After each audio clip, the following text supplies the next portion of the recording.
Hello, this is Larry Hedrick with Mysteries of the Superstition Mountains, where we bring the past into the present for you and our future viewers. Today we have an incredible story by Mr. Clay Wurst. Well, the Dutchman ended up filing a homestead near what is now the present site of Phoenix. It was along what was called Henshaw Road, at that time nothing but a dirt track. But he filed on a quarter section of land, built a pretty decent adobe home, planted a big garden, got himself up a bunch of chickens, even planted a small field of barley. And when the census taker came by, he gave himself in as a farmer. Well, in the ensuing years, he discovered the lost Dutchman mine, apparently while he was searching for the lost Doc Thorne mine. But he was living in his adobe in February of 1891 when the Salt River flooded. And even before the waters of the Salt River got to his home, there was a ditch called the Dutch Ditch that crossed his property, a big irrigation ditch from the northeast to the southwest. That ditch overflowed, washed away his adobe. Some claim that he spent 2 days and 2 nights up a cottonwood tree before Riney Petrash got the sheriff in a boat, came, rescued the Dutchman, took him to the home of Julia Thomas, a young black woman that she may have only been mulatto, but lived in Phoenix. And it was interesting how she came to know the Dutchman. Because the Dutchman, Julie had married a man named Emil Thomas up in Denver, had moved down to Phoenix, and with them brought this young lad, Reinhardt. They called him Riney Petrash. The Thomas family and the Petrash family had become good friends when they lived in Denver. And Julia and Emil brought Riney with them down to Phoenix, rented a adobe on Jackson Street, and set up a bakery and a confectionery on Washington Street. And Riney, as a young lad, helped there with the bakery.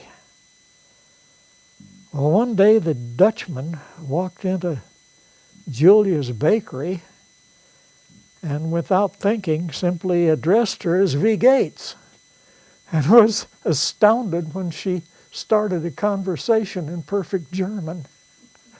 Her father was named Kalm. He was evidently German, but there is also a story that Julia grew up in a family where her parents were domestic servants in a German-speaking household. But at any rate, for whatever reason, Julia spoke fluent German. And Riney, we're not dead sure if he was actually born in Germany, born in transit to the United States, or born in this country. But at any rate, Riney grew up learned to talk in a German-speaking household. And Riney was fluent in German. And this was the bond that formed between Julia Thomas, Riney Petrash, and Jacob Waltz the Dutchman. Whenever they were together, they always spoke German. Well, in the months between February of 1891 and October of that year when the Dutchman died, he lived at Julia's, and Julia was his caretaker. And a number of times she asked him, Grandpa, she called him Grandpa, she said, you know, you're not well. He'd contracted pneumonia as a result of his exposure when he was trapped in the flood. He said, you're not really well and you're not getting any younger. Don't you think it's time you told Riney and me how to go to the mine? Well, I'm getting ahead of my story. Julia's husband, Emil, abandoned her and left her in Phoenix with this bakery, owing about $3,000 worth of unpaid bills, no way whatever of paying for them.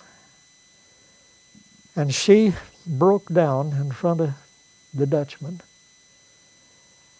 and was amazed when he told her not to worry, that all of this would be taken care of. She was more amazed when he showed up a few days later with about 30 pounds of extremely high-grade gold ore. And all of Julia's bills, all of her debts around Phoenix, were paid with high-grade gold ore. The Dutchman also drew a draft on Wells Fargo for $2,500 to an outfit, I'm not sure, it may have been in Chicago, for an ebony and marble soda fountain that Julia had installed in her confectionery and bakery. That's when Julia, finally realizing that the Dutchman had a source of gold, asked him, don't you think it's time that you told Riney and me how to go to the mine? Because the Dutchman by then was quite indisposed.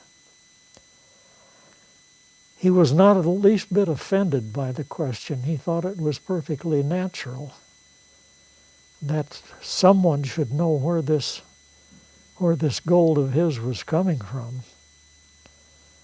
And he said in the spring, when the weather's warm and there's still water in the canyons, we'll get a light wagon and a team and a camp outfit, and we'll go out to the board house.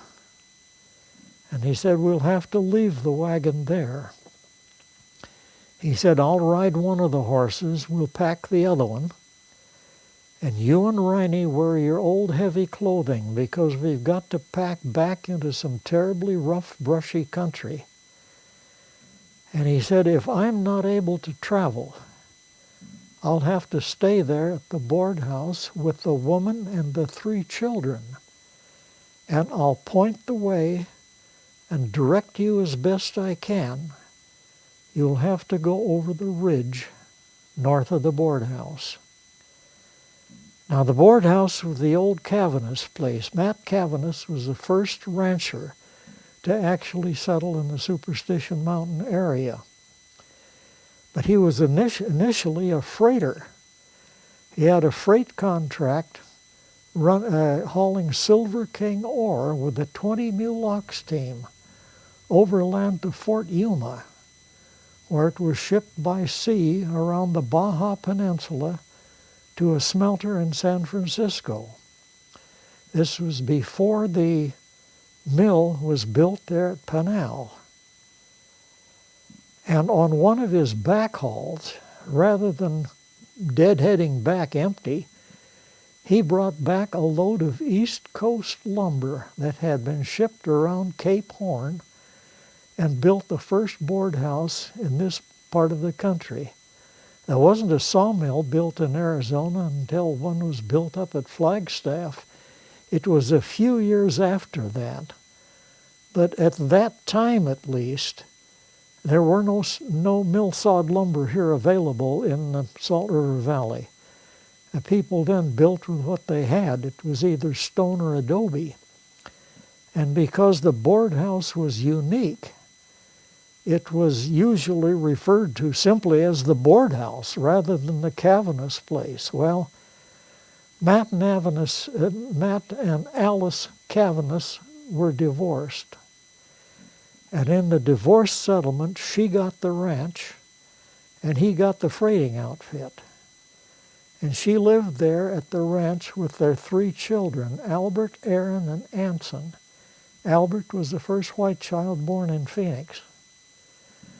So when the Dutchman talked about going out to the board house, and that if he was not able to travel, he'd have to stay at the board house with the woman and the 3 children, there's absolutely no question but what the Dutchman's point of departure to take Julia and Riney to the mine was the Cavanis Ranch.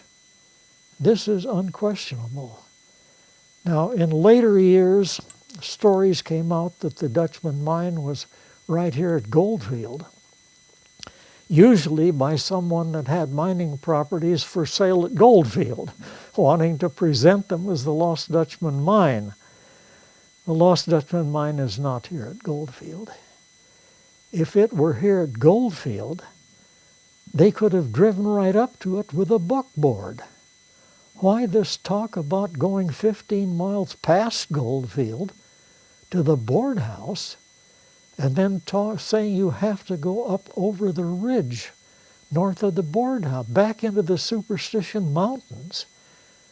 No, the Lost Dutchman mine is not here at Goldfield.